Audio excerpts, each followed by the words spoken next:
جب نبی اکرم صلی اللہ علیہ وسلم کے مرض میں شدت ہو گئی تو آپ صلی اللہ علیہ وسلم نے فرمایا کہ میرے پاس سامان کتابت لاؤ تاکہ تمہارے لیے ایک تحریر لکھ دوں تاکہ بعد میں تم گمراہ نہ ہو سکو۔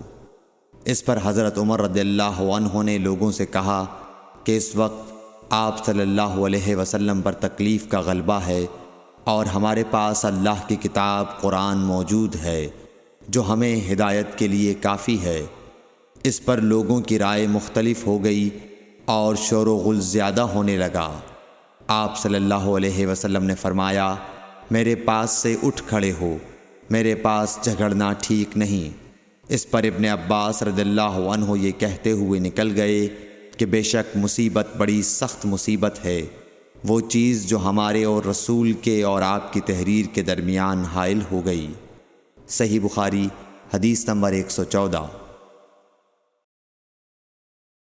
ایک رات نبی کریم صلی اللہ علیہ وسلم نے بیدار ہوتے ہی فرمایا کہ سبحان اللہ، آج کی رات کس قدر فتنے اتارے گئے ہیں اور کتنے ہی خزانے کھولے گئے ہیں۔